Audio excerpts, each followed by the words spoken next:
welcome to North 100, a Canadian Highlander podcast. I'm Serge. Joining me, I have a Jer. Hello. An Alex. Are you a wizard? And a Ben. And I'm Alex. I deserve that. Yeah. A reminder, the North 100 is brought to you by you with your support over at the Patreon at patreon.com/LoadingReadyRun. Let's start it off the way we start every episode with the best card that you're not playing. Up today, Alex. Alex, what's your secret tech? Don't dream it, be it. The card I'm talking about is Myth Realized. Ooh, what does that do? So it's an enchantment for one white mana. That says whenever you cast a non-creature spell, put a lore counter on Myth Realized. For 2 and a white, put a lore counter on Myth Realized. Seems good. And then for white, it has an activated ability. Until end of turn, Myth Realized becomes a monk avatar creature in addition to its other types and gains. This creature's power and toughness are each equal to the number of lore counters on it. What are you playing this in? So I played this most recently in Pox. Yeah. Which is why I noticed it again. This card is great because it lives through all of your sweepers. So you just damnation them. Not only does it live through it, it gets bigger. Yeah, you wrap their board and it gets tougher. And then you can just crack in with impunity. And it just feeds off of all the incidental spells you're doing. It makes stuff like top decking hand attack that's dead, not as terrible. I mean, maybe you sandbag it anyways, but it also just has this great mana sink. So in long grindy games, like the kind that Pox likes, you can just start squirreling mana away into this thing, and it just turns into this huge threat. It's kind of like the actual factual version of removing ice counters from Dark Depths. Like in long grinding games when you have a Dark Depths and you're like, I'll pay 3 and remove a counter. I'll pay 3 and remove a counter. It's like you actually paid retail. Except this card's actually going to win you the game. Yeah, this will. That's what you're putting in will actually matter. Yeah. Instead of if I have 5 more turns. Yeah, I'll eventually get my 20/20. I've had a lot. Appearance fee isn't worth it. Wow. I've had a lot of success with Myth Realized and Enchantress as well. Because when you have Sarah Sanctum online, and Sarah Sanctum's tapping for say 9 or 12, Myth Realized gets real big real fast, sort of end of turn. You're like, end of turn, float 15. You're like, why? 5 counters on Myth Realized. Jer is super up on this card as well. Yeah. Have you tried it in Control? I don't play it in Control, just because you don't really want to put stuff on the board in Control. I just think it's not worth the slot. It could be fine in Control. I mostly played it in mid-range decks when there was a lot of combo running around. It's just a threat you can put onto the board turn 1, so you're pretty sure you're not going to die when you tap out. If you do, rough beats.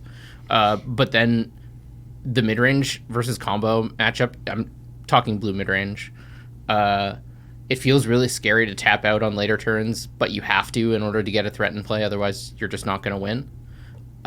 So this is a threat you can get in play early and really plays into your game plan of only playing disruptive things. Like your counter spells make it bigger, your hand attack makes it bigger. If you're playing black, makes your burn spells feel a little better. And your investment of 1 mana to a swing for a threat's pretty good too. Yeah, exactly. It's very low. Okay, a little bit of housekeeping before we keep going with our set review. One reminder, Magic Fest Seattle, June 20th to 23rd. There'll be a lot of us there, North 100 folk, as well as Loading Ready Run folk, as well as Beach folk. There will be Highlander events, so come and rumble. Looking forward to that. I will no longer continue the elaborate tale of what Beach will be up to. Is that what his subtype is? Yeah, creature type Beach. No, Beach. Planeswalker. Oh, Beach folk? And an exciting thing that we should address really quickly, there have been some changes to the points list, and I am joined as well with the 2 longest standing council members of the council. So as a recap, Fast Bond is now free. We did it, team. Please don't. How bad is your Twitter right now? Oh, unusable. They must be atrocious. Yeah, it's fine. I'm happy. I need to, not enough about me. Mute Fast Bond. Yeah. Just, why did you add Fast Bond to your blocked words on Twitter, Serge? No reason. Flash has gone from 7 to 6, and Vampiric Tutor has gone from 3 to 2. Just really quickly, do you want to talk about sort of the rationale behind these changes? I know you did a blog post about it, so all right, Ben, you go.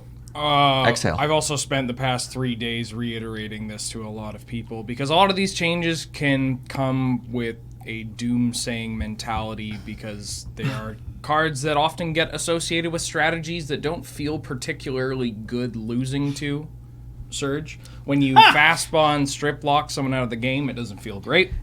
When you get flashed out of the game, it doesn't feel great.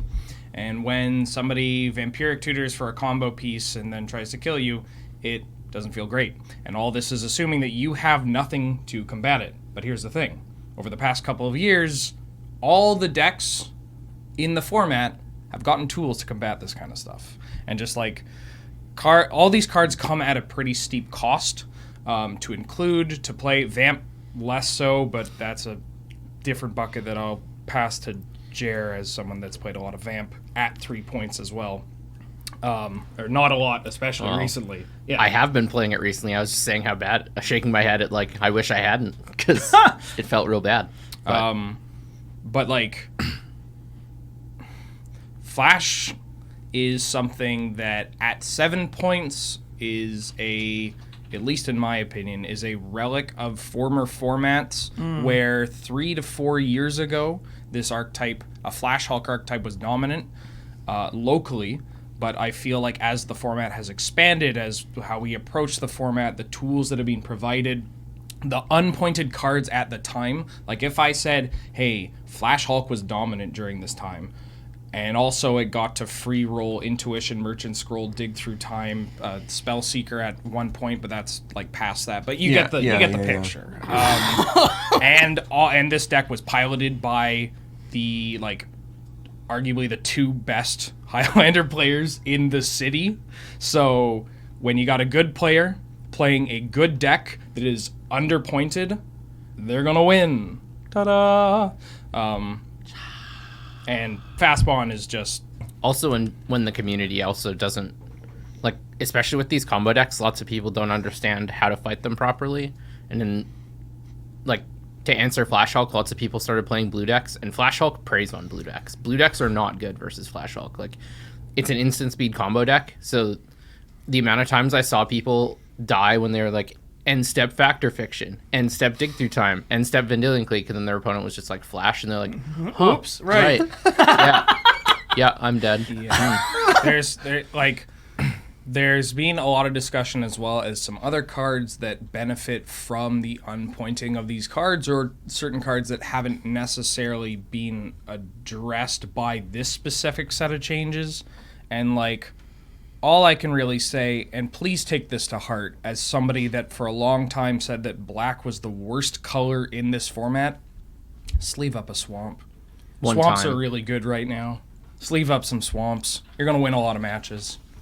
Yeah, and your 50 Swamp, 50 Shadowborn Apostle deck is online now, Alex. Yeah, but you got to make room for Thrumming Stone at least. Okay. You stole that from Twitter. To talk to Vampiric Tutor just a little bit. All right. It's been 3 points for a long time, which is a relic of when we switched to the 10-point system. Demonic was at 4, Vamp was at 3, and Imperial Seal was at 1, because Imperial Seal is really bad. It's real bad. It looks and then cool. When Demonic got lowered to 3, we didn't lower Vamp to 2 because we were worried about A plus B combo decks getting 2 free points.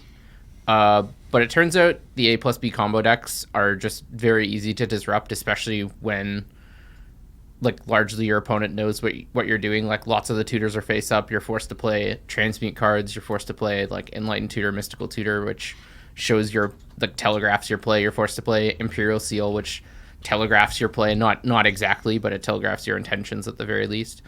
And so we're just honestly not that worried about A plus B combo decks. Basically none have been doing well recently. Not really. Some are getting played, but none are having huge amounts of success. They're not dominant, and it's okay. I think there's I don't want to necessarily turn this into a misconceptions about how the council approaches points or the format or anything, because that's a whole different series of a 3-part episode that we could do. Yeah, we'll do final thoughts. Yeah. But just because an archetype is winning in your local metagame doesn't mean that it's a dominant one. Or it's a failing of the points list or something. And just because, even if you expand that, like just because it's winning doesn't mean that it's something that is worth or not worth addressing, right? Like, again, good players playing reasonable decks and playing tightly are going to win events. And like way back when Doomsday was getting removed from a point,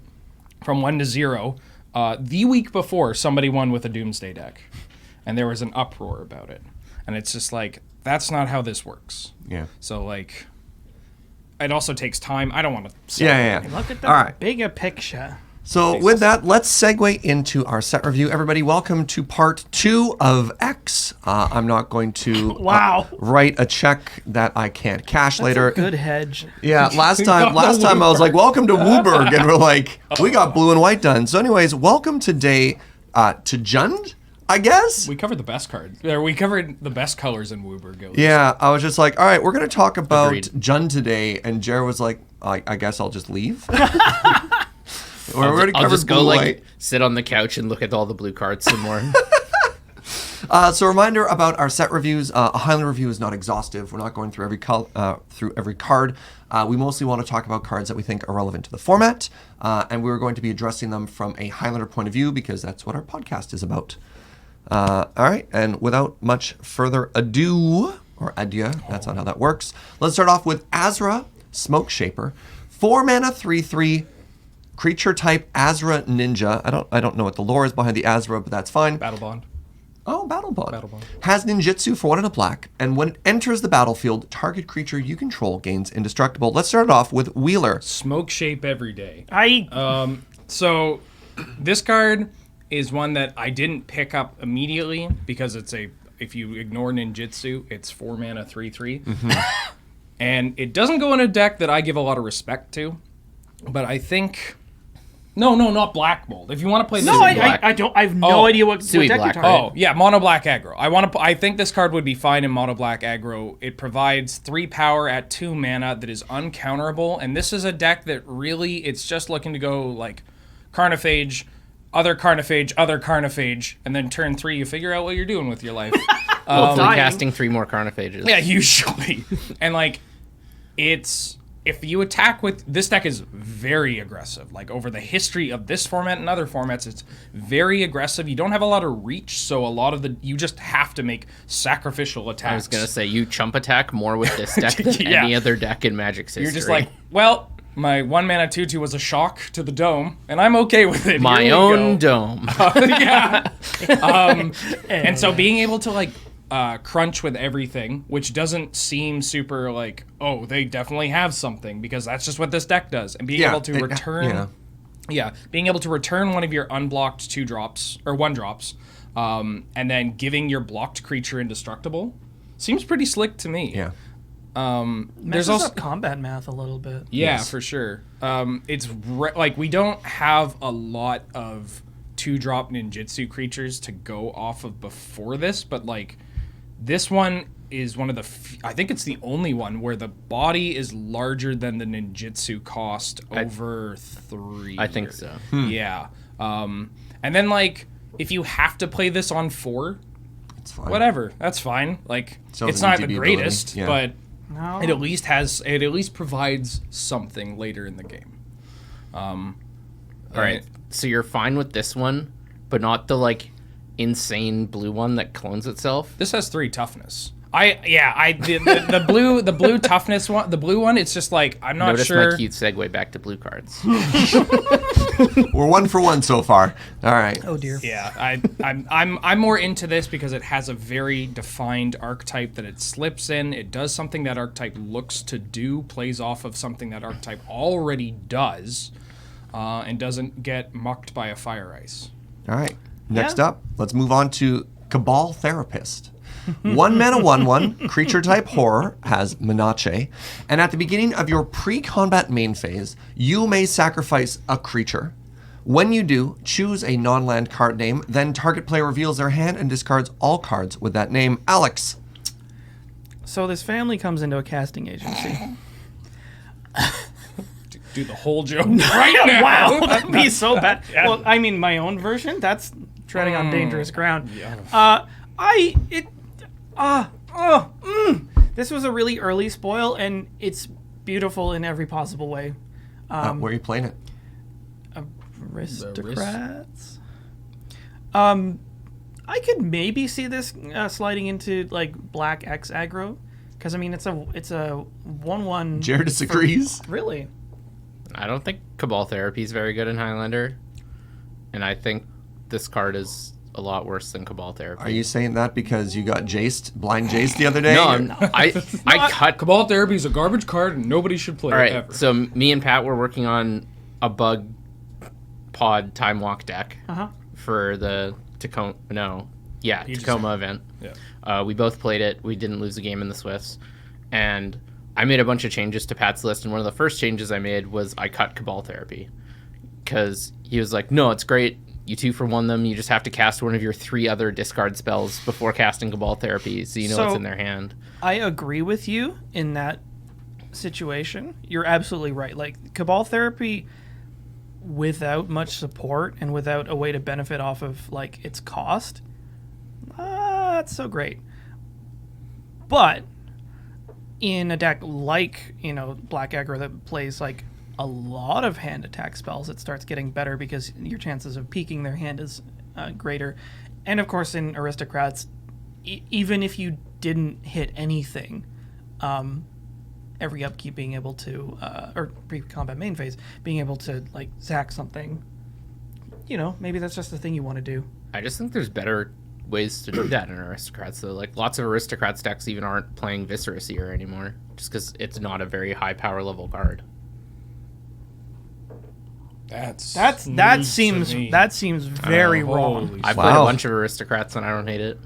Interesting. All right. Well, all right. The council. We're split on Cabal Therapist. Wheeler, final thoughts? I was just going to give a shout out to Mitchell Malloy for some of the best art in this set. Yeah. This is one of my favorite pieces of all time. Get 'em. Like top 10 art of all time. If you are an audio listener, do yourself a favor. Look up this art. Look up this artist. This is gas. And I'm not just saying that because multiple people have photoshopped my face into that little orange bubble. This is the homie you learn CBT from, and I'll leave it up to you which acronym it is. Jesus. What? Oh, deep cut. Yep. I don't know what this means, and I'm going to move on to Changeling Outcast. 1 mana, 1/1 shapeshifter has Changeling, which means this card is every creature type and can't block or be blocked. Alex. It's a zombie. This one like completely evaded my notice until somebody pointed out helpfully that it's a zombie. Evaded? See, now I'm just angry. It's a playable 1-drop in zombies, and it's not like first and foremost a zombie, but like I'll take it. It has the subtype. It's a 1/1 for 1. I think it's first and black. foremost a zombie. Yeah, I mean, are there any other impressions that are relevant that it's doing? Nope. It might be relevant if you're playing against goblins and they have one of the OG lords, and all of a sudden it's also a goblin. Yes, Nope. and if they have Goblin King, now it's unblockable. Perfect. Easy. Got him. Unblockable and can't be It's blocked. funny because in the non-zombie decks that would consider playing a thing like this, the only time the Changeling text would come up is if it's zombie, like, preventing you from taking damage off like Sarcomancy. Yeah. Is like the only like thing that. that I can think of. But Mono Black Aggro also might play this card. it plays As a zombie. They Well, play it plays like Tormented Tormented Soul. Soul. Yeah. Yeah. All right, let's move on. Next up, we have the Cordial Vampire. This is a 2... Hey! 2 mana 1/1 for black. It's a vampire, surprise from the name. And when it or another creature dies, put a +1/+1 counter on it for each vampire you control. Is Vampire Lander a thing now? Put a No, +1/+1 counter on each vampire you control. Oh, did I read that wrong? Yes. Okay, when it or another creature dies, put a +1/+1 counter on each vampire you control. I inserted a word there. Yeah, your whole team. Weird. Alex, is Vampire Lander playable now? Wheeler? Wheeler looks like he has opinions. Yeah, the vampires is I don't know. I don't think the deck's playable. The deck is a bit of a meme. I will admit the deck has won a local tournament. That's all I'm going to say. What colors were it? technically, I don't Mardu. want to go. It was Red-black. Mardu. I Oh. don't want to go deeper It's won an event. That's all I'll say. There weren't many people at the event. Nope. Wow, brutal. There's enough cards now that you could sleeve it up and it would play. Would you play this in Vampires? Yes. Oh yes, Certainly. 100%. This is this. If you want to play a vampire deck, and you want that vampire deck to become a reasonable competitive choice, please send letters asking for more cards like this, because this is what Mostly it needs, that right? cost 2 mana. This is basically what these the tribal decks that aren't stuff quite like there yet. Merfolk, elves, goblins, and like zombies. Who's to say that deck got a bunch of beef from this? Yeah. But like This those. one's getting there. Like, you just need so much more of this to like convince someone to not Give that tribe a try. Like, yeah, it's just like, so you want to play tribal, huh? So why are you playing this instead of just playing merfolk and goblins? Or just playing like good cards in the same colors Yeah, or you're already mono- trying to play. Yeah, Mono just good mid-range. stuff. Mardu aggro, Mardu mid-range. So, like, does this see play anywhere else outside of a vampire tribal deck? Is the like, I mean, it has something dies. Is there some type of sack outlet based deck that you'd put this in? I've definitely picked up every variant of Unruly Mob just in case I get an idea of what if we make one of these What if I very just sack big my own boy? board? Yeah, Yeah. exactly. All But right. like, this is the worst of all of those. All right, fair enough. It costs double black. Yeah. All right, let's move on to our next card, Defile. Defile is a 1-mana instant for a single black. Target creature gets -1/-1 until end of turn for each swamp you control. Jer, what do you think about this card? This card's nuts in mono black control and mono black mid range. Play it in all those decks, all 2 of them. Card's probably fine in blue-black, honestly. Like, I'm not entirely sold on it because you're a deck that wants a bunch of islands, but like, It's especially early. Like you're way more likely to keep a hand that has island than swamp. Like- And just like if you have island and have this card in your hand, it feels kind of bad because like you don't know when you're going to get to cast it, and when you get to cast it, it's probably not going to be good. yeah. I will be keeping my eye on this one for my Black X decks because, like, Disfigure is one of those cards that almost makes the cut a lot of the time, and the card's fine. I think And- Disfigure's still playable. Yeah, so Probably like underplayed. this could potentially be Disfigure only better. Interesting. So All right, next up we have the Dread of Winter. Ooh. What? Dead of Winter. Oh, there was a typo in my set review, Ben. What? Wow. Welcome to the Dead of Winter, which is a 3-mana sorcery for 2 and a black with, in my opinion, the best art in the set. It's pretty good. It's real good. Yeah. All non-snow creatures get -X/-X until end of turn, where X is the number of snow permanents that you control. Ben, tell me about this card. Yeah, this card is gas. Okay, I'm everybody, chill. Everybody freeze. I'm going to Okay, kill you Ben, with talk about ice. this card. Memes. This card's, I mean, there's not much to say. This card's kind of great. This is like a perfect example of like why you should just always be playing snow basics now. Because if you're playing something like The Rock or Golgari Super Friends, congratulations. You have another 3-mana Wrath. Now, it's not going to blow up everything. Chances are this isn't going to kill a Primeval Titan until super late. But like, Toxic Deluge comes at a real cost for especially combo control decks. So like, I'm super excited to play this in Omnitel of all things as like a cheap, tutorable Wrath that won't just kill me when I try to pay life to blow up their board and I die. I mean, to even then, how many whatever. times have you cast Loogie for 1 or 2? Lots. Oh, I Yeah. hate that you called it loogie. But yeah, it happens a lot. And like, if this isn't 3 mana, give -3/-3, like, again, that's fine, right? 2 is totally fine. Infest, the way I've kind of been looking at it is nobody really wants to play Infest or any of the Infest variants of 3 mana, give everything -2/-2. They don't want to include that card in their deck, but you will definitely come across situations where you're like, I could really go for an Infest right now. I played 2 Yeah. before. And then, like, having that when you need it to do that at very little of a cost, and then later in the game being like, oh, this is just a 3-mana Wrath of God. Okay, that kills Thrun. That Yeah, also, kills having it whatever. not be 2 black pips is kind of... Yeah. Means you can play it in things like 4-color Scape Shift which even though it's 4-color and doesn't have that many basics, they're all snow basics already, and you have a bajillion cards that tutor your snow basics. Yeah. Super into this. Next up, we have Endling. Endling is a 4-mana 3/3 zombie shapeshifter. This is the 4th version of this now? Fifth. This is the final cycle. Is it? I didn't Well, know the there was one in 6th. green. I didn't know there was one in green. Oh, not Cloud Blazer or Cloud Thresher? Cloud something. Cloud Razor. No, it's Thornling. Final answer. What? No. Aetherling. No, oh, right, Aetherling. Yeah. No, I know I know.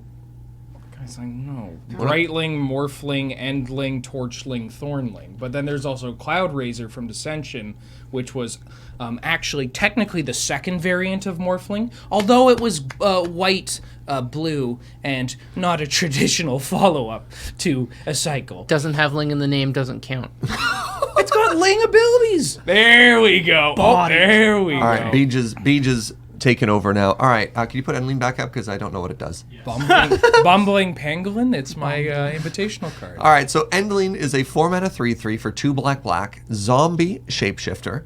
For a black pip, gains Menace until end of turn. For black pip, gains Death Touch until end of turn. For black, gains Undying until end of turn, which if you haven't encountered that for a while, means when it dies, if it doesn't have a +1/+1 counter on it, return it to the battlefield under its owner's control with a +1/+1 counter on it. And for a generic mana, gets +1/-1 or -1/+1 until end of turn. Alex, what do you think of this card? It's a zombie. Mm-hmm. It costs 4. It Now- should have cost 3. I've never played with any of the Ling cards before, so I don't know how to assess them, because those are cards that have a lot of text on them, and they sometimes just end up killing you out of nowhere, and you're like, oh, this is like way better than I thought. I'm not sure how this one stacks up. Like I mean, Brightling we've seen a lot of play, but it Brightling's also pretty costs stupid. 3 mana instead Yeah. of 4. If this cost 4 mana, I would see 0 play. Or Yeah. close to 0 play. So, yeah, I don't know. And I think it's better. Yeah, 4 mana. We'll see. Like I'm probably gonna get one, and I'll probably try it in zombies, but I'm gonna temper my expectations. I mean, this card's kind of similar. It buffs power and toughness. It has an ability to regenerate it. For those It's not a familiar, 1/1. there's a Darkling Stalker on 4 the. mana 1/1. I It should be a shade. don't know. Undying's a super underrated ability. Yeah, like this I mean, card. it lives through a Wrath, which is kind of cool. Yeah, like, Don't give me- I also forgot the Menace and Death Touch. yeah. Yeah. Right? Okay, so like Undying's a relevant enough ability. I'd like to try this in medium black, aka Demon Stompy, That aka sounds pretty Ride the good. Demon. Choo choo. But like, We have access to more mana in that deck, so yeah, but I'm with Jer. This card doesn't see play outside of Niche. like niche, Yeah. very niche decks. cool art though. Yeah. All right. Next up, we have Feaster of Fools. 6 mana 3/3 demon for 4 black. Has Convoke, so your creatures can help cast the spell. Each creature you tap makes it cheaper. Has Flying. It also has Devour 2. As it enters the battlefield, you may sacrifice any number of creatures. This creature enters with twice that many +1/+1 counters on it, and I thought it had flavor text that basically said this is what you get for trusting a demon, but I guess not. Alex, what do you think about this? Hey Ben Wheeler, does it go into?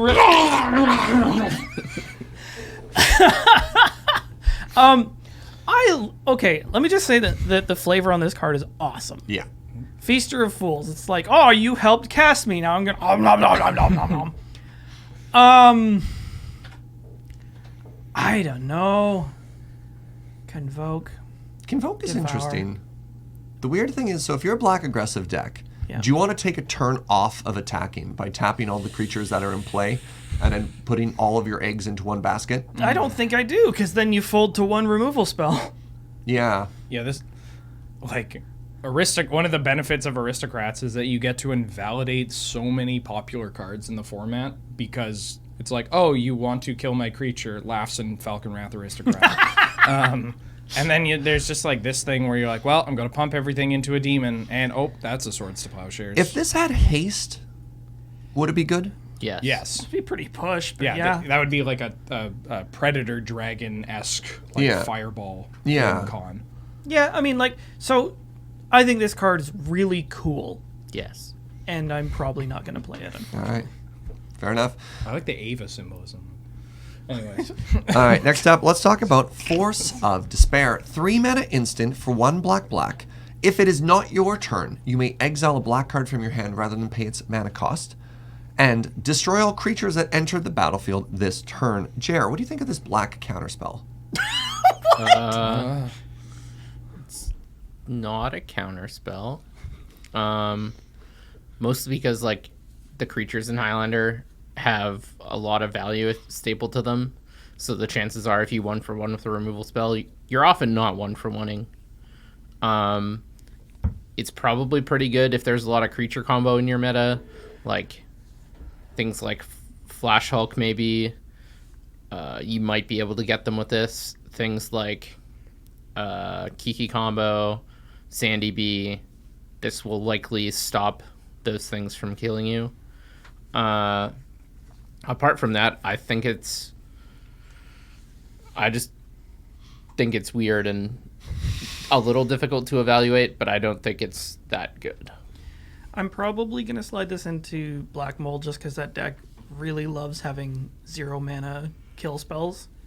I think I'm with Jer, though. Like, it's difficult to assess because it's like the destroy all creatures that enter the battlefield this turn is interesting. A very weird way to template this. And so, like, that could be good.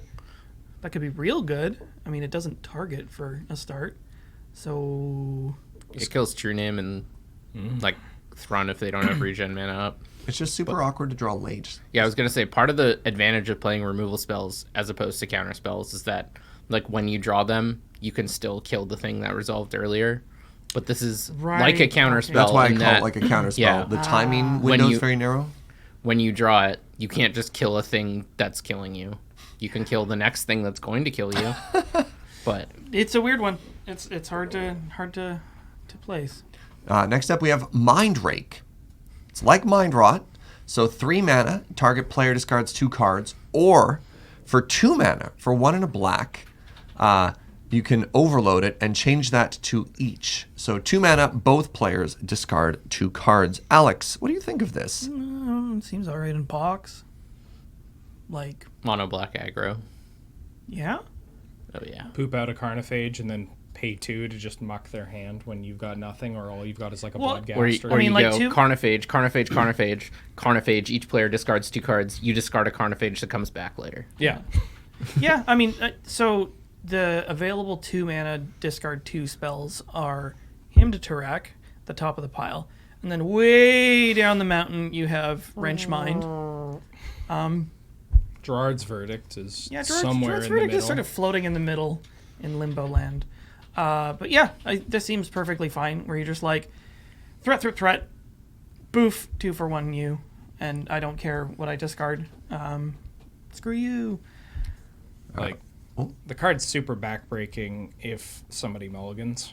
Yikes. This is a mull of 5, you could just like... Yeah, once like against certain decks, and depending on how deep any deck really mulligans, right? You stop caring about what you take and you start caring about how much you take. Sure. And so, like, even if your pressure is like super minimal of, well, not minimal, but if it's Carnophage, and then you do this on 3, then like, what do?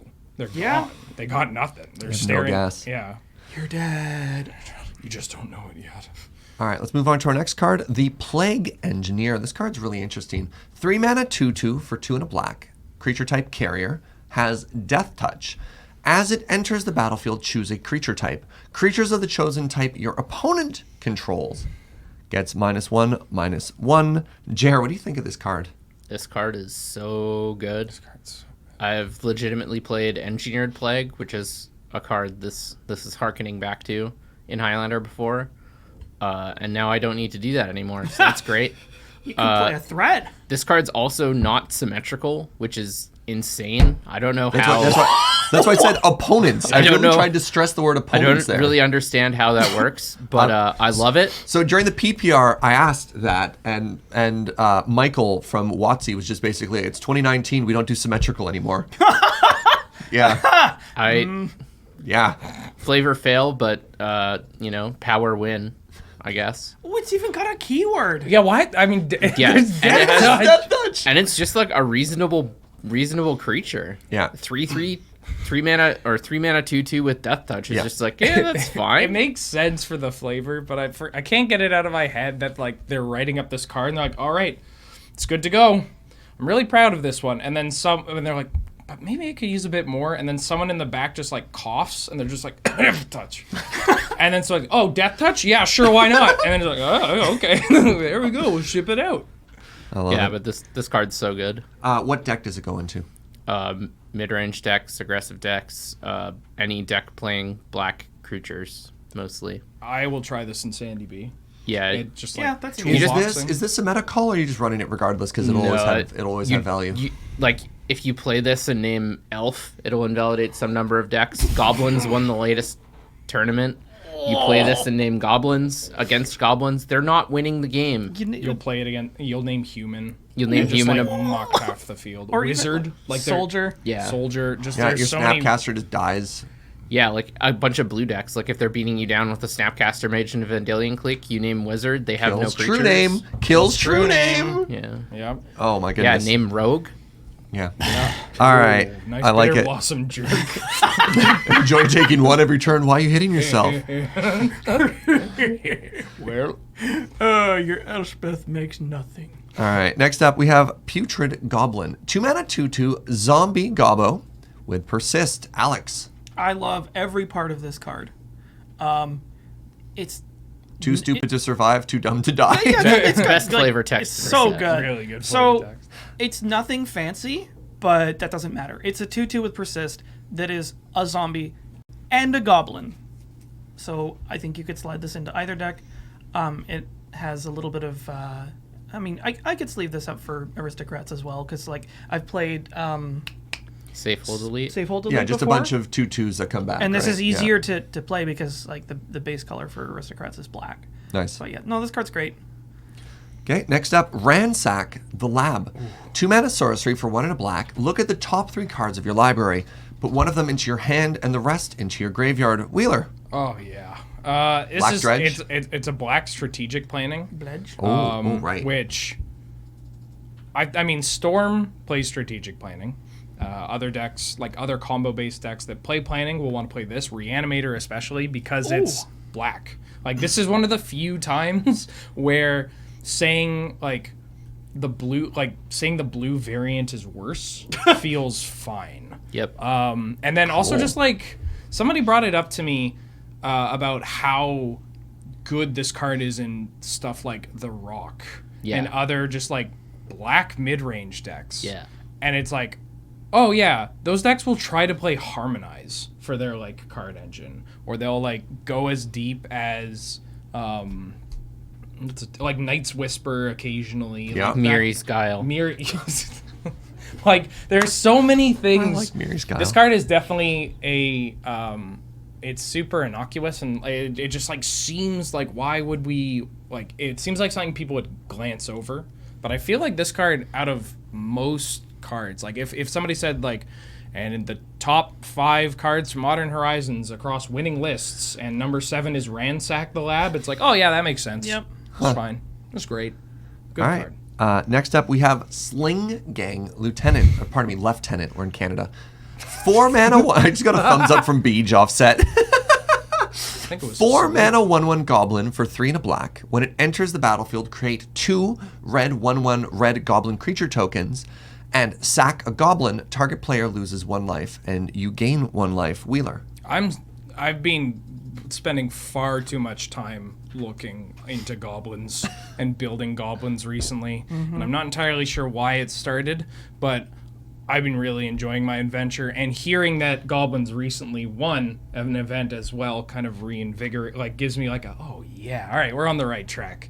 Although I think Sling Gang is a a card that kind of pushes some misconceptions about what goblins as an archetype is capable of. Because like goblins, if you look at it across other formats, people think like, oh, it's red, it's fast, it poops out creatures, it's an aggro deck. But it's like, no, goblins is there for that. Like, you can just murder people super quickly, and this card's good at that as well. But wait, as a there's curve more. topper. But like, being able to have these grindy games where you just like slowly peck away with tokens or a huge board and have tutors and whatnot is a huge strength of goblins, and why you can dip into black for a card like this. You know what combos with lords?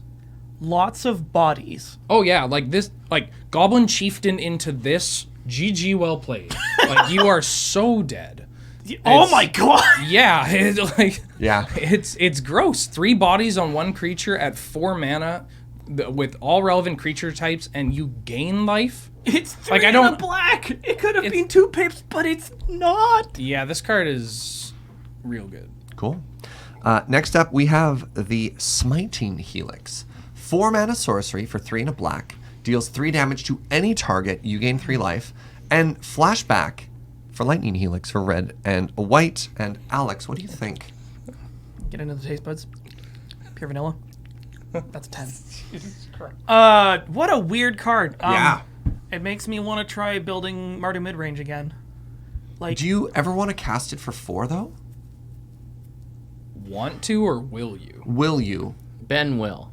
yeah, I mean, you will. you will. How will you feel when you cast it for 4? Not good. not- At sorcery speed. Not At great. sorcery speed. Not great, but I don't know. I was initially a naysayer on this card. Yeah.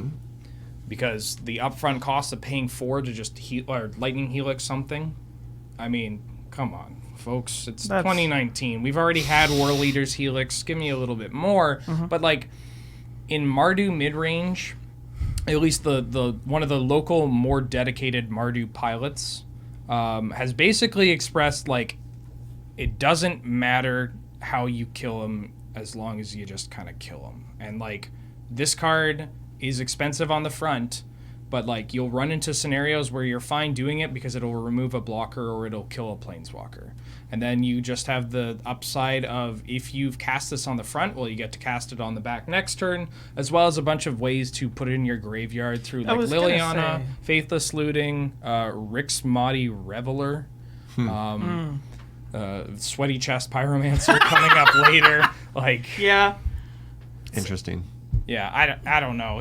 This isn't exactly my wheelhouse, so I'm only really just regurgitating like what value has been pushed out.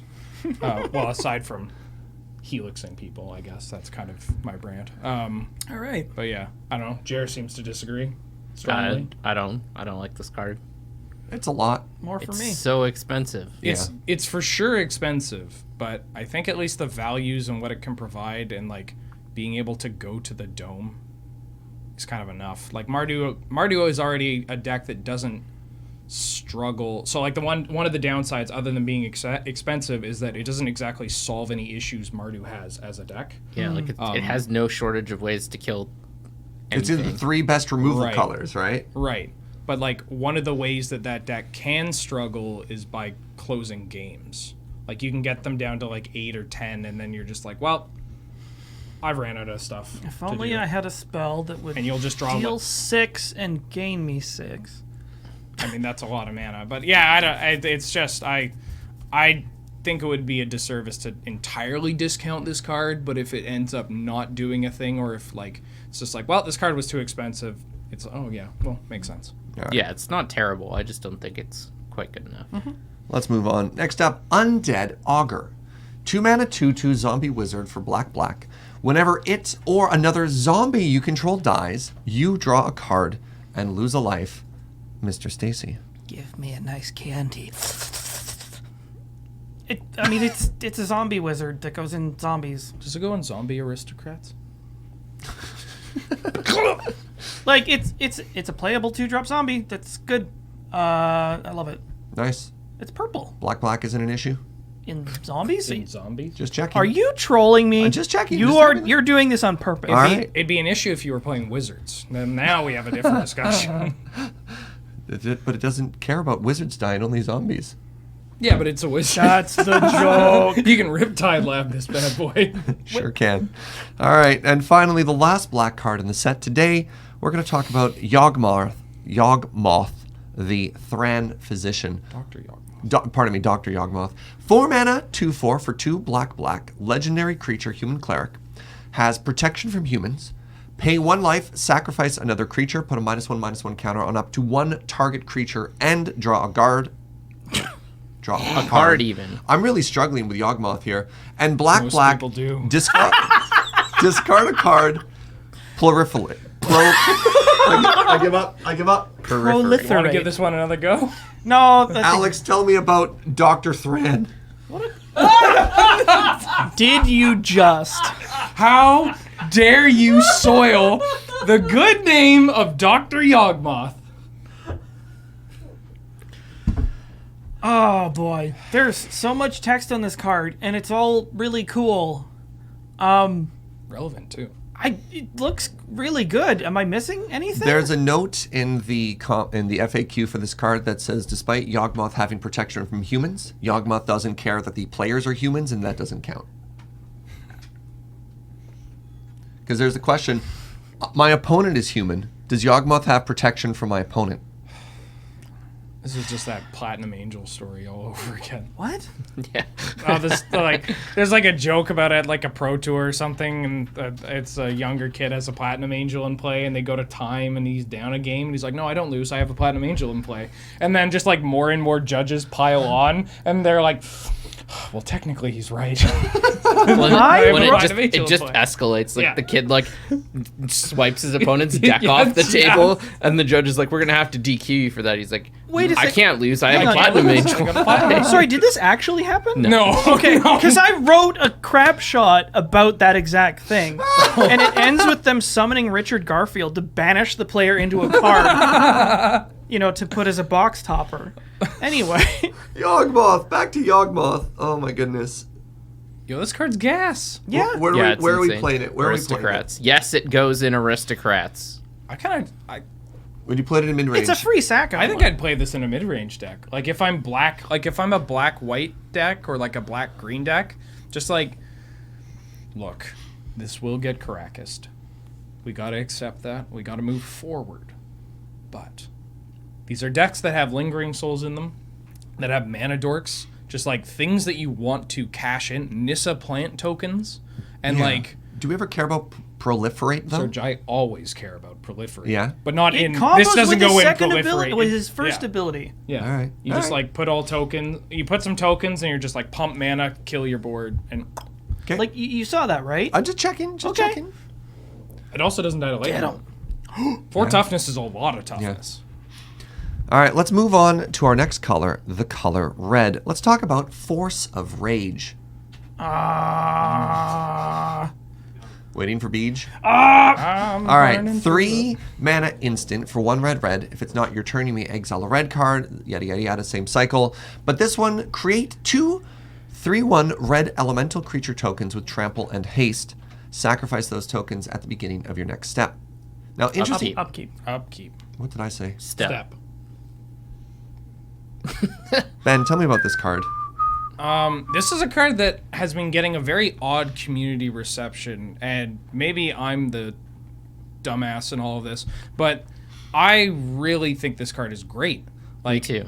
You get to, so ball light, first off, I started thinking about like, hey, does ball lightning just not get enough love? And I don't know if that's necessarily true, but it at least like, This is better than this ball is lightning much better on than ball. so many yes, levels. Yes. So being a spell for starters in a deck that often cares about Okay. spell synergies, just Okay. like mono red aggro, putting across 2 bodies Yeah, that triggers has, prowess. yeah, for sure.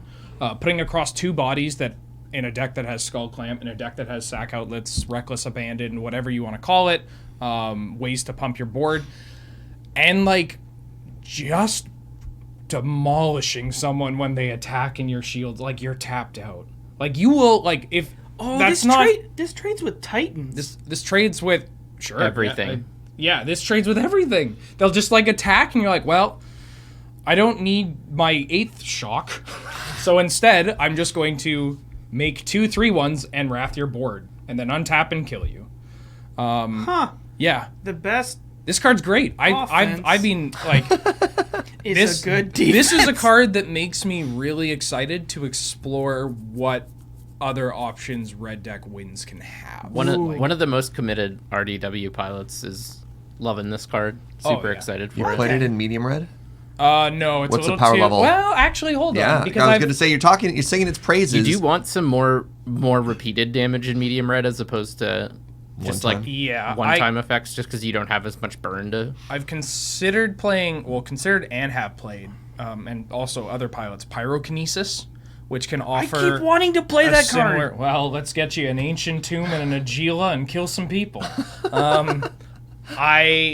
And like this kind of fills a similar role. Like medium red isn't super concerned about killing all their little dorks because it has plenty of other spells for that. It's more just the tempo swing of a free kill your board, and this can provide that as well as killing your opponent. The only hesitation I have is 1 red, but the more I play medium red and against it, the more I'm just like not super Too worried about concerned. red tips? Yeah, Yeah, like right. if you cast this on turn 4, still great.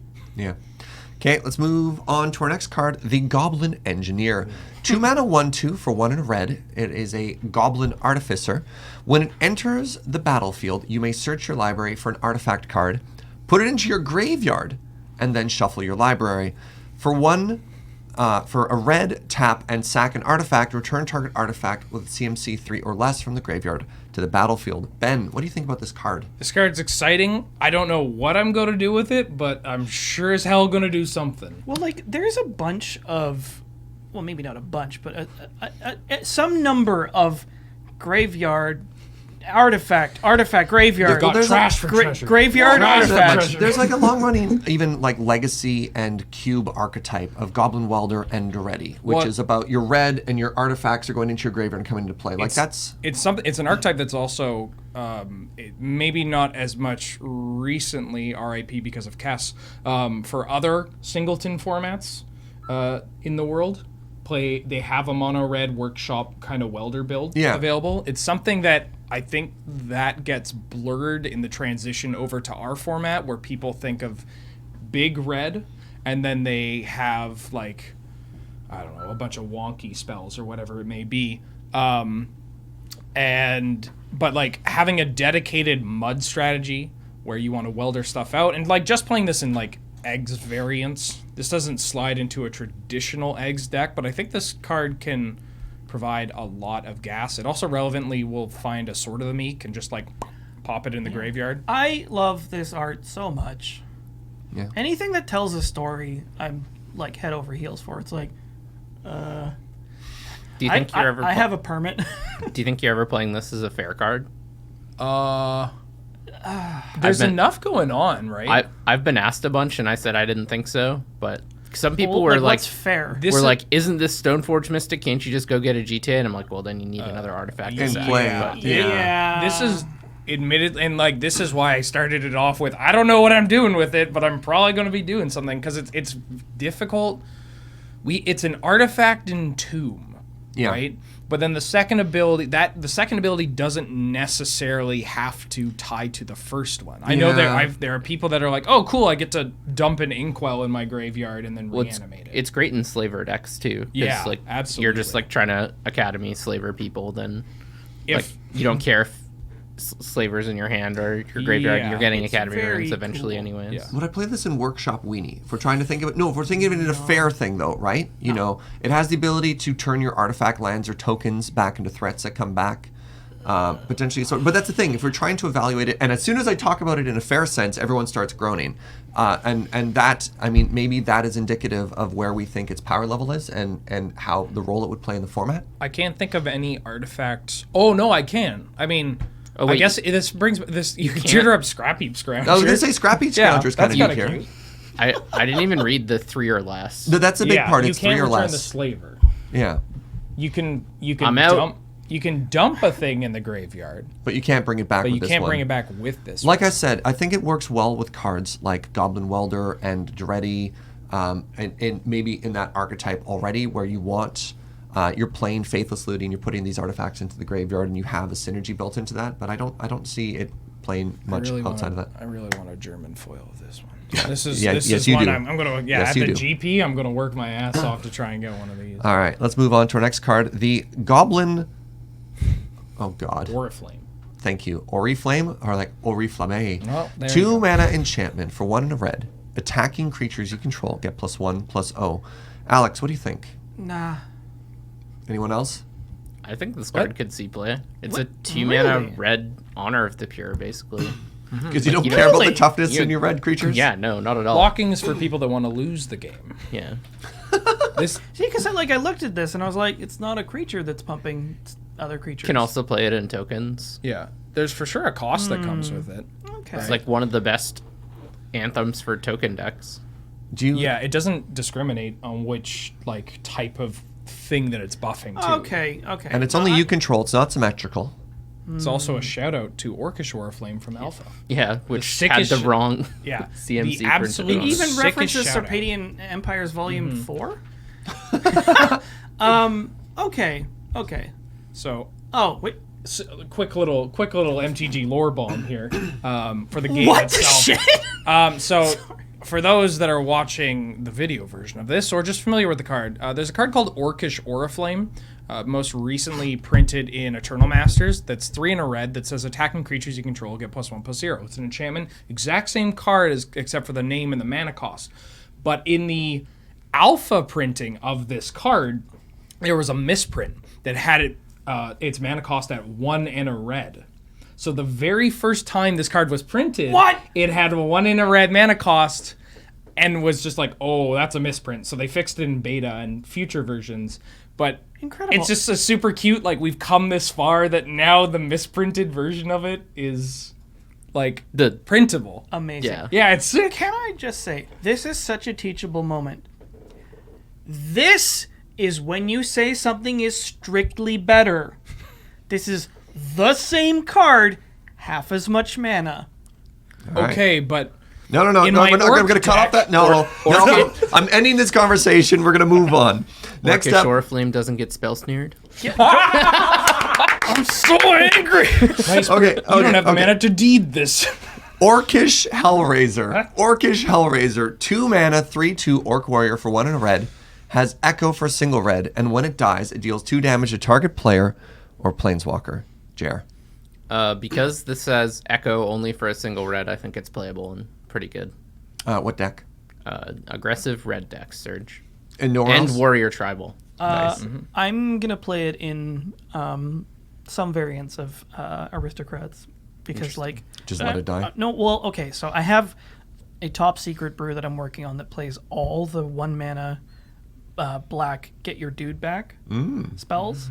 And things like this that come into play and nug your opponent, that's really good with. It's like this in Perilous I have this Mirror. top secret brew that I've just announced to Yeah, tens well, of thousands obviously, of what, beings. what? They're never going to be across the table for me. They might. You say All that right. now. Yeah. Next, a If couple weeks you're at ago. Magic Fest, I'm yeah. Well, When's I'm just gonna here's bring my this to the secret next tag. league. All right, I probably should. Yeah, how's it going? Anyways, I'll claim to fame. My, Get them. right. Turn 2, Rest in Peace. Oh my god. Next up, we have Or Scale Guardian. So this is a 7 mana 4/4 dragon, but it costs 1 less to cast for each land in your graveyard, flying and haste. Would I play this in lands? I'm going to throw myself here. So it's interesting. In this set, the red-green strategy or synergy is caring about lands in your graveyard. And I just don't think I'm ever using lands as a payoff for this sort of effect in Highlander. Like, if I'm putting lands in my graveyard, it's not so I can discount my dragons or I can ramp out to the dragons. Like, lands often has this weird disassociation with, you don't often want to ramp, like you don't want to put the lands into play. It's often the act of playing the land that's significant, or using the land as the resource. And so getting up to 7 really quick to play a dragon isn't what you want to do, or putting 5 lands into your graveyard as quickly as you can to get a 2-mana dragon also isn't quite what you want to do. It's also like you could just be paying 5 for a better 4/4 haste flying. Nesting dragon, this is not. Yeah, but also think about it. It's like, okay, I have Seismic Assault in play.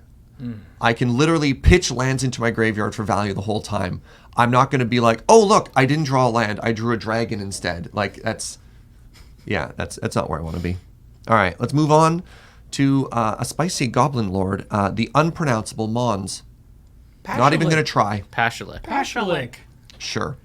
3 mana, 2/2 for 2 and a red gets you a legendary goblin warrior. When it or another goblin you control dies, it deals 1 damage to any target. 4 mana, 3 and a red, and sacrifice a goblin. Create 2 goblin tokens. Ben. Pashulik. Anyways, Show off. Yeah. so it's a goblin that has a nice little blood artist or Judith honorary goblin ability tacked to it, which seems pretty good to me. And the fact that you get to pump out more goblins by sacking goblins to kill them with your goblins feels pretty good to me. Seems. Oh, my queen! Hell yeah.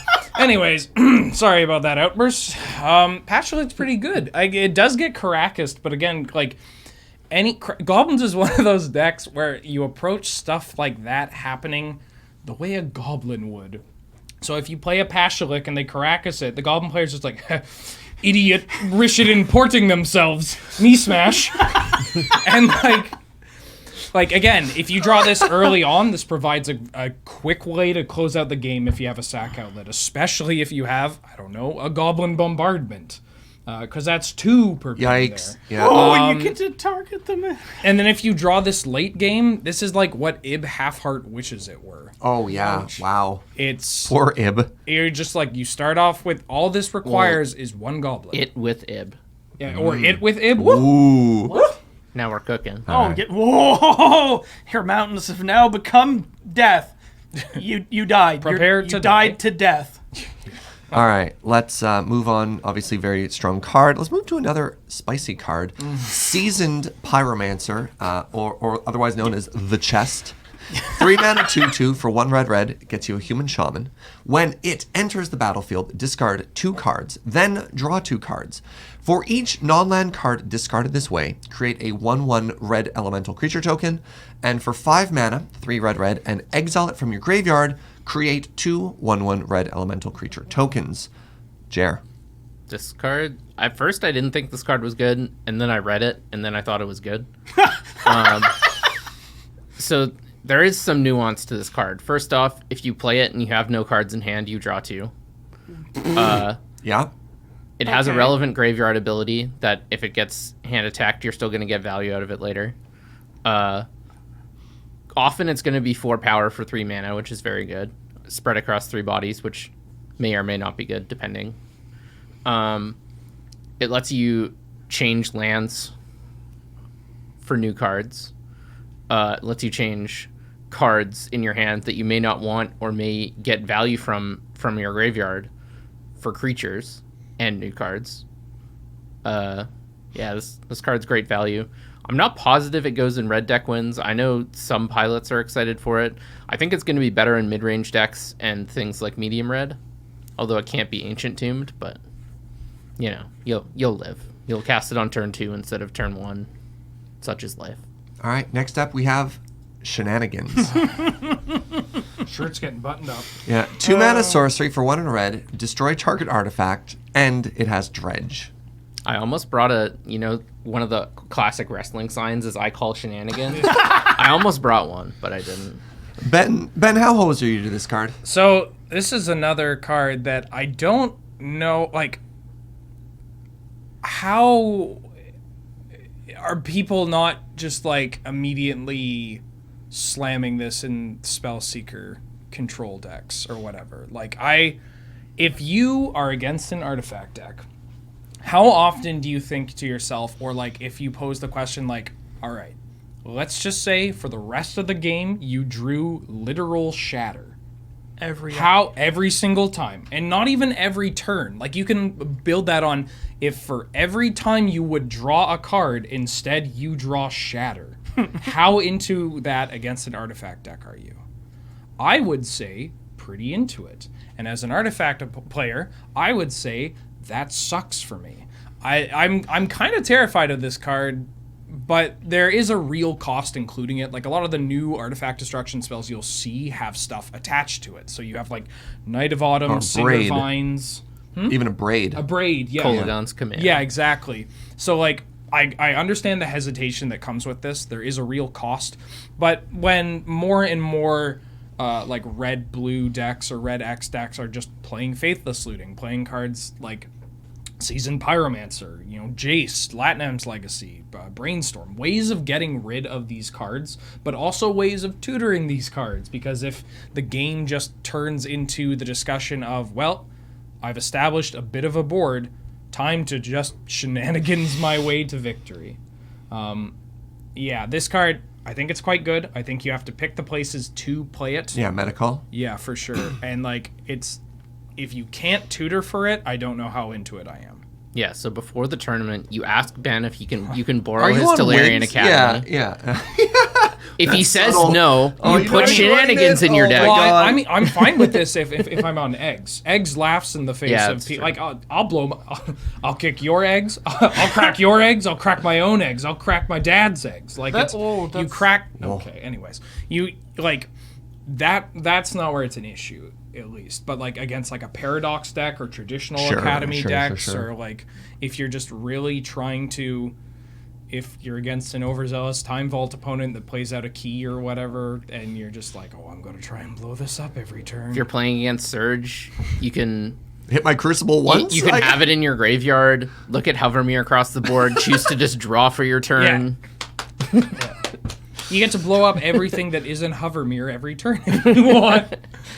You get to, but actually relevantly, it lets you, not to talk more about Hovermere, but like, it lets you, against those kind of decks, like, it lets you blow up the cards that, for you at least, justify why you're playing Hovermere. Like, you get to blow up the equipment over and over again. But mind you, you typically have fast mana, so, like, there's a chance that if you top deck an equipment, play it, equip, smack, you'll already get value, because this is a sorcery. Sorcery, yeah.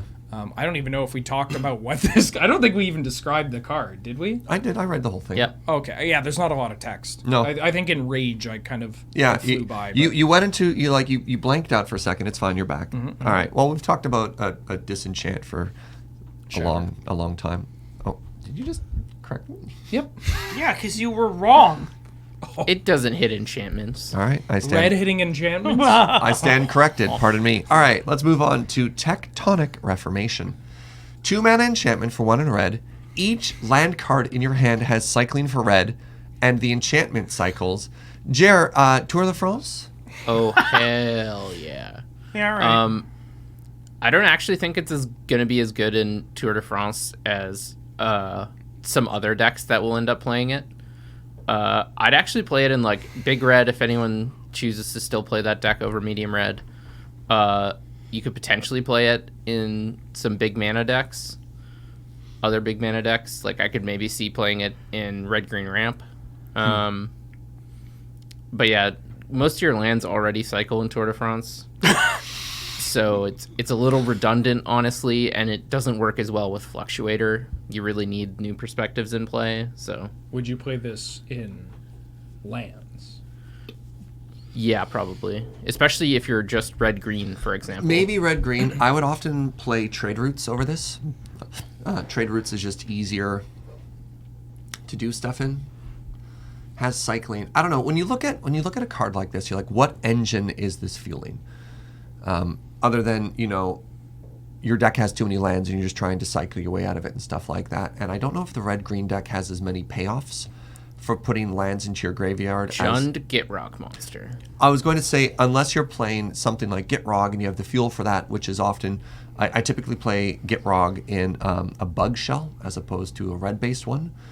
And yeah, if I'm playing red, I'd rather have something like Seismic Assault as the fuel for the lands in my hand. And this doesn't Trade Routes has the ability to take all the lands that are in play into your hand and then kill them with something like Seismic Assault. Like, that card just does more, and I don't know if like, the flexibility that card offers doesn't necessarily make me want to play this one over it. I don't know. But the thing is, if this card isn't what you want at the time, you just cycle it. Yeah, and that's interesting too. The fact that it cycles too is very interesting. So I don't know. I'll have to try it. But it doesn't scream out to me as like, oh baby, this is the answer to all of my woes, or or to my throes of chaos thrown into the next card. 4 mana sorcery, 3 and a red gets you. It just says Cascade. Well, I mean, No, so 4 retrace. mana Cascade and Retrace. So this card is 2 other cards in your deck that you don't get to choose. Ben, you like Cascade. What do you think? I mean, I like this for Hypergenesis, but that's about it. People were talking about playing this in like red-green decks and fair decks, and People were talking about it in red deck wins, and I was like, what? It doesn't. Why? Okay, It so doesn't kill let's talk your about opponent. why don't you like it in other decks? Well- Other than in a dedicated combo deck, why don't you like this card? Because you don't the like Highlander as a format where you get to select every card that goes into your deck and you get to pick from all the best cards in the game, especially like all the best cards in the game, and especially in like archetypes where you have so much redundancy. Like, why would you want to overcharge yourself for one of these cards at random? It just it's a waste of a slot in decks that are already so tight with their 100 cards. I guess the argument could be made that you get to pitch your lands to cast spells at attacks. yeah, but That's not that exciting. like 4 mana for a lot of these aggressive decks is huge. Like, your 4 mana cards are winning you the game. Yeah, you put like maybe four or 5 of them, if that many, in your deck. And to put a card that's like, oh yeah, it's gonna get me some amount of value. Like, put Experimental Frenzy in your deck. Put something Sure, like that. yeah, that's yeah, just yeah, gonna yeah, like yeah. go Chandra. nuts and Yeah, do something yeah. similar. That's not you're gonna pay 4 and hit one of your Like 1-drops or yeah. something. Fair enough. And also lots of these decks, lots of the hits for this are pretty miserable. Like, especially when the game's gone late and you're drawing a bunch of lands, that means your opponent has not died in the first 5 turns of the game. The game is not going well. Like, cascading into Jackal Pup is not going to save you at that point. Oh. Or a Mox. Yeah. Yeah. All right, let's talk about our last red card today. We're going to talk about Vengeful Devil. 2 mana 1/1 Devil. It has haste. And if Morbid is active, you may tap and have it deal 1 damage to any target. Alex, what do you think about this I card? want to try him in Aristocrats.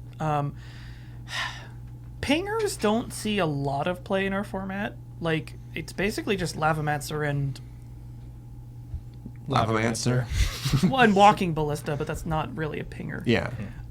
2 mana with haste is pretty appealing, though.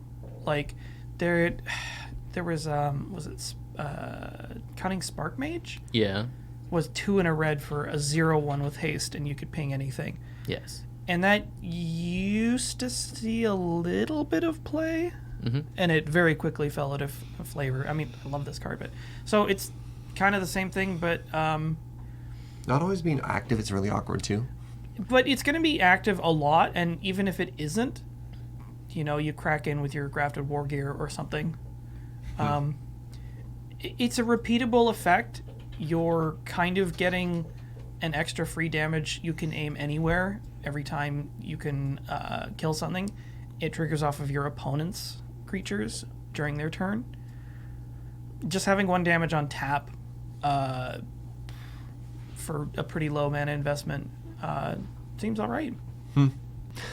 Let's talk about green cards. Our first green card today is Ayula's Influence. This is a green enchantment. Discard a land card. Create a 2/2 green bear creature token. Jer, what do you think about this card? I really like this card. Recently, I've been messing around a bit with a red-green lands deck. Yeah. Often, when people build lands, they just want to keep jamming in colors. They're like, oh, I need white for Night of the I'm feeling very Reliquary. attacked right now. Can't play lands without Night of the Reliquary. Like, blue cards are always good. Gifts and Intuition are good with, like, setting up Loam strip mine shenanigans. But I decided to commit to just playing red-green. It was a fun list, yeah. You have a bit better mid-range plan, and you get to play more sweet cards, and you can be a little greedier with triple pip cards, such as Seismic Assault, and now Ayula's Influence. So you are comparing this to Seismic Assault. That's the obvious comparison. This will be the third time we brought it up. So Seismic Assault, let's actually talk about it. Red, enchantment, discard a land, and I believe it's deal 2 damage to any target. Mm-hmm. Yeah. That seems better, in my opinion. I think the Influence is better because... Pardon me. It works... Like, if your opponent has a 3/3 on board, Seismic Assault, if you have 1 land, doesn't do anything. If you have 2 lands, trades with the 3/3. Okay. I use Influence. If you have 1 land, at least chump blocks the 3/3 if you have to. Makes a bear so you can start trading damage. And if you have 2 lands, it trades with 1 of the bears.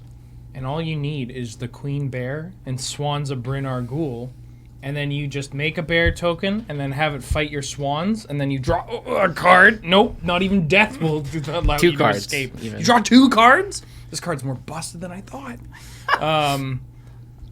Yeah, bears are great. Okay, I mean, so it used to be Seismic Swans, and now it's Bear Swans? Well, why not both? And like, when you think of it this way, Shock costs 1 mana. Okay. Grizzly Bears cost 2 mana. You're getting a free mana every turn. Whoa! Nailed it. Math. Science. How we did dumb the is math. this card with Life from the Loam? Really good. You want to make 3 bears a turn?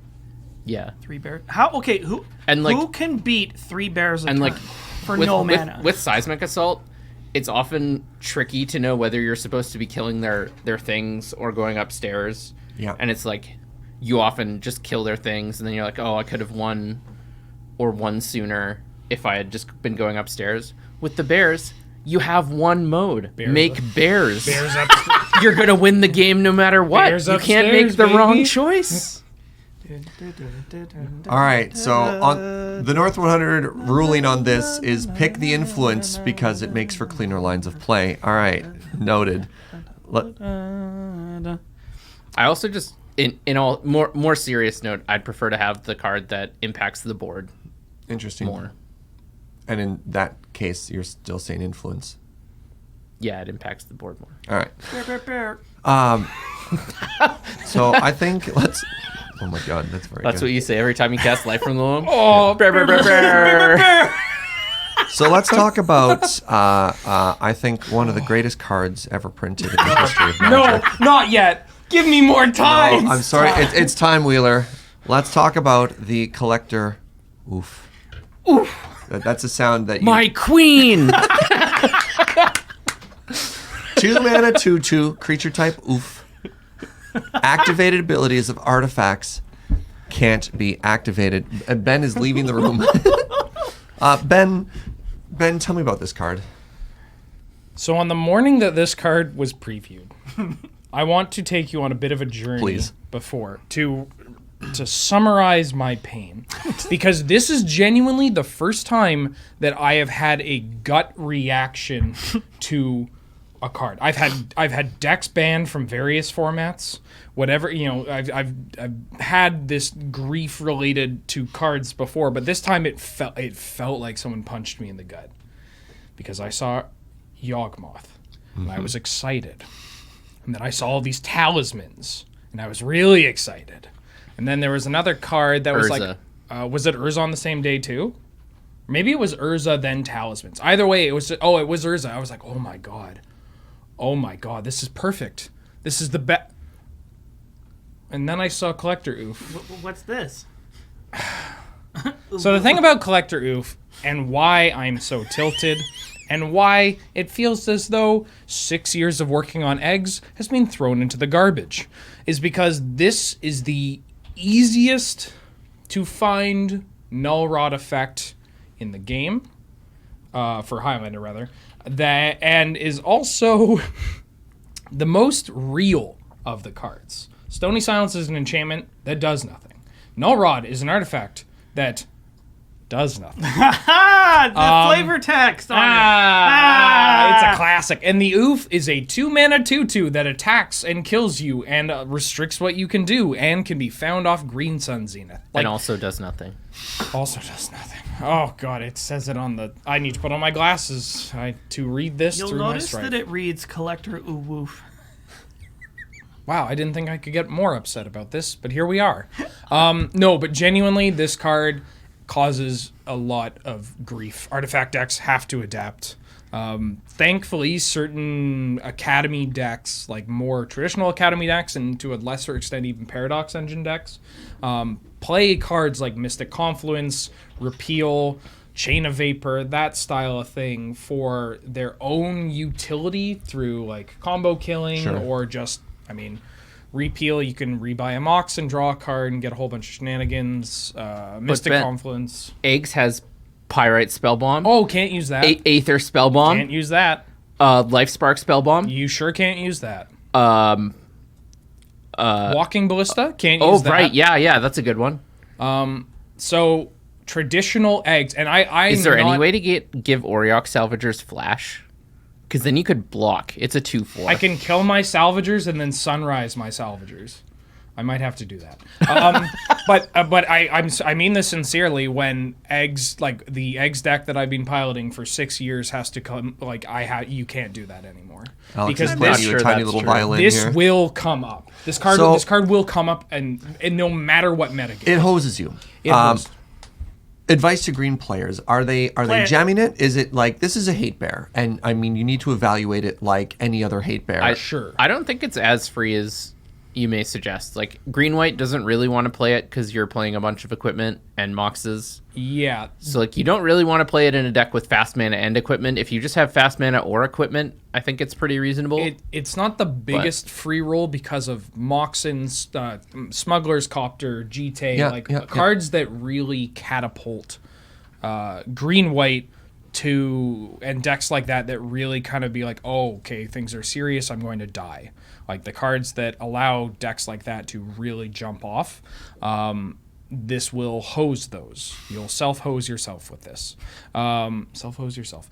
But I do believe that it's because it's just so backbreaking that you can look past it for stuff like red-green or like certain Abzan hate bears lists, even like, sure, if you muck yourself with a Smuggler's Copter or whatever, like the fact that you can turn 1 Worldly Tutor, turn 2 this, and just win on the spot. What's the old joke of like cutting your nose to spite your face? Like you go turn 1, land Mox this, and just like stare down Wheeler at the table across from yourself. That's not even a bad play. I actually think this card is meta dependent. Yeah, like I agree. I don't think you just put it in every green deck from now on. Oh yeah, because I think I would, even in like decks that have no artifacts, would not necessarily include it every time. But I'd play this in Hoof. That's another thing that hasn't really come up a lot. Like as a really clean silver bullet that gets green sunned off of an elf that like gets set up through a finale of devastation super quickly. It's less clunky to include than something like Bane of Progress, and the amount of artifacts that you would include in that deck kind of like cap out at 3. And so, it's again, I'm obviously a little emotional when it comes to dealing with this card. Yeah. But I'm only emotional because it's a sincere threat. Sure. Like Knight of Autumn and whatnot, like that Manglehorn even, like that stuff like that. Like, yes, those cards rant you, but like you can get past that. All right, let's talk about our next card today, the Deep Forest Hermit.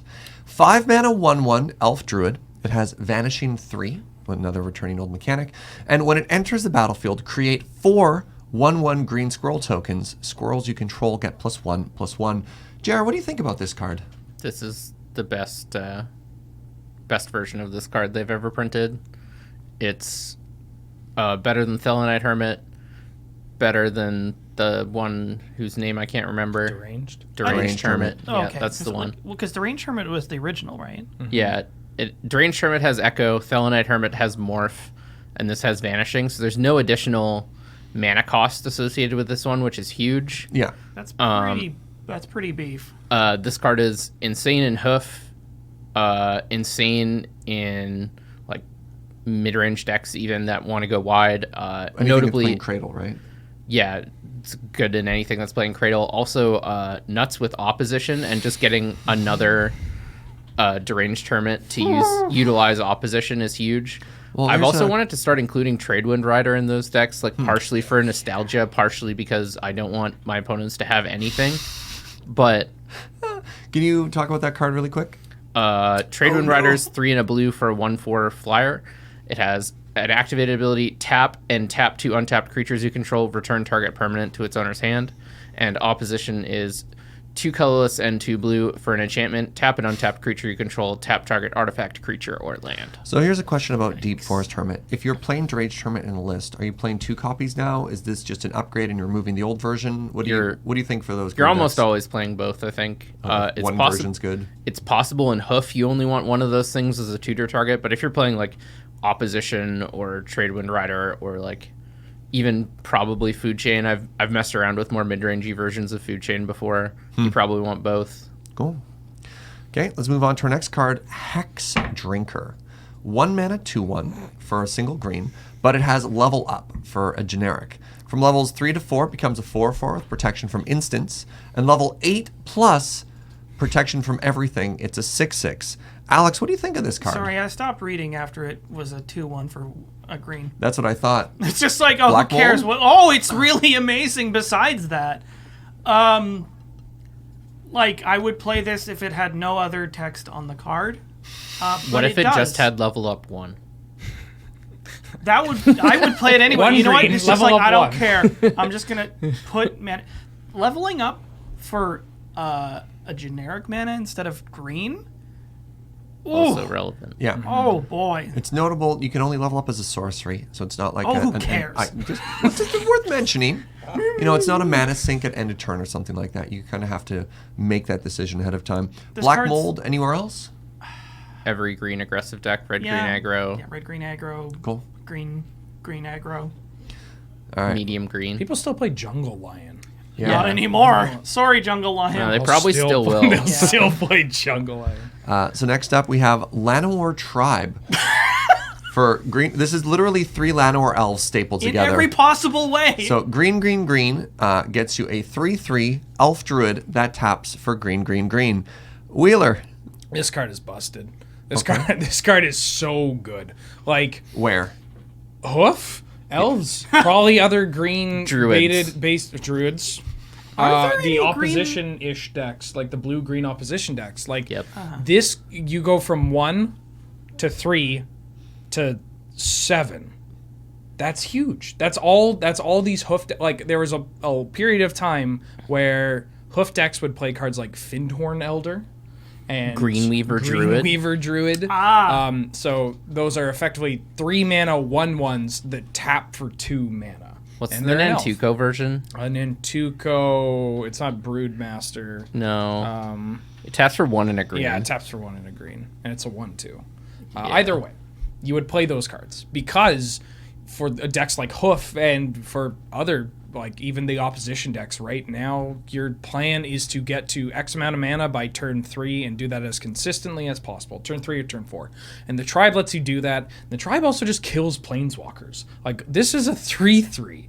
So, like, one of the things that those decks can struggle with is, say, a control deck clearing up the board and then pooping out a Planeswalker. Or countering a key spell. Like ignoring the dorks for as long as they can, and then countering a key spell, and then trying to develop their own board. So this is weird because it's kind of Hey. oh, there we go, Nantuko Elder. All right. So this falls an interesting thing because it actually has a relevant body now, as opposed yeah. to these sort of weird old 1/1s. It's like, do you When- counter this 3/3? it's When you compare it to like Somberwald Sage, it's so much better. yeah. What's the other one that taps for 3? Well, there's Shaman of Forgotten Ways? Forgotten Ways. That one only taps for 2, 2, right? Oh yeah, Yeah. some old sages is 0/1 at 3 and has a restriction. Okay, cool. Yeah, this card is actually in, like, it's hard to say that for this set, but like this card's actually in my top 5 of the set. I think it's very good It's as well. so good. All right. All right, next up we have Savage Swipe. 1 mana sorcery. Target creature you control gets +2/+2 until end of turn if it has power 2. Then It fights target creature you don't control, and the fight happens even if the creature's power is not 2. Alex, what do you think about this removal spell?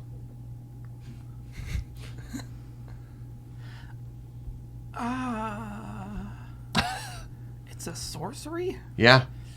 Ben, how do you feel about this? Slow burn on that one. I was waiting for it. I actually think this card's great. I think it's pretty good. Yeah. Sell me on it. Okay, so it's a 1-mana removal spell.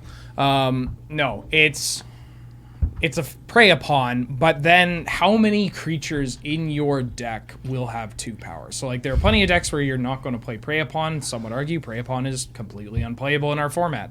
But the amount of decks that have access to 2 power creatures without trying, it's not something that even comes up as a discussion point for it unless you're like a deck that has a bunch of 1-mana 2 power creatures in green that you get to buff up your guy, get rid of their blocker, and then either smash face or kill planeswalker. Take your pick. And it's very cheap. Like, it's just 1 green. It allows you to also not, like, for some of these 2-color decks too, your mana can get a little bit awkward with what you're doing. Like, certain red-green variants have gone to the extent of playing like Mana Confluence and City of Brass, like the 5-color lands, just because you're so pip dense. Very, like, you won't find a lot of colorless mana in the casting cost.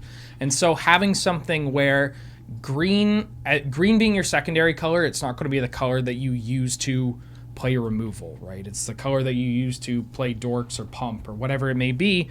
And so having it as something that, like, you can use your mana that is traditionally dedicated towards developing your board towards killing their board is pretty slick. And pump your own. Yeah. Very cool. Okay. All right, next up we have Scale Up. Holy moly! Another 1-mana green sorcery. Until end of turn, target creature you control becomes a worm with base power and toughness 6 and 4, or for Overload 6, all of your creatures become worms. What do you think about this card, Ben? No, this card's gas. This card is, like, one of the best pump spells of all time. Yeah, it's kind of absurd. And then there's this overload ability that probably won't get used, but hey, if you do for whatever reason, great, you got it. Does this make Infect suddenly very viable in the format? It depends on what you mean by viable.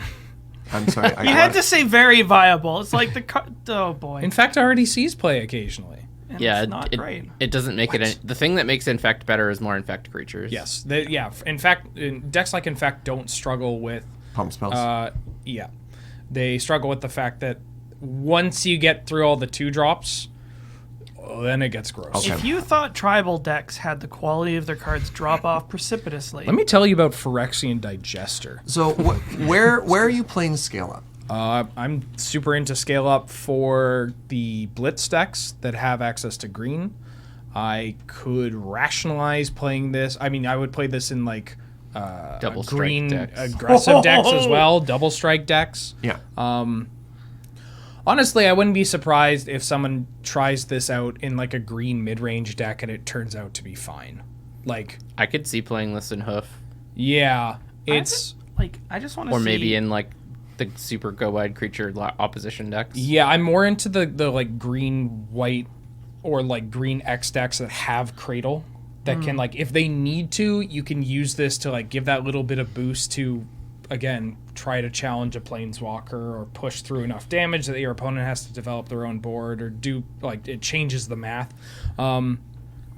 Or you could just be like, oh, I have this card. Okay, well, Overrun. It's an interesting overrun, yeah. It's also really good with certain creatures because it doesn't make the creature lose abilities. So, like, Doesn't if make you it lose cast this prowess on or another anything. reliquary, Yeah. you're probably attacking for more than 10. Oh, Yeah. Just as an example. I mean, here I was thinking it's just like Landmox, Duelist, untap this. Berserk kill you. But okay, leave something to bury. Berserk. All right, let's move on to the next card. Weather the Storm. 2-mana instant. For 1 and a green, you gain 3 life. Who added this? And it has Storm. Wheeler. This draws so many cards with Yog Moth's Bargain, Bolus's Citadel, Gristlebrand. There's another one I'm forgetting. Don't. The other doofy black enchantment that's in standard. Whenever you gain life, you draw that many cards instead. No, not instead. Lich's Mastery? Yeah. Oh, that wasn't on my mind, but There you go. all Merry I'm thinking Christmas.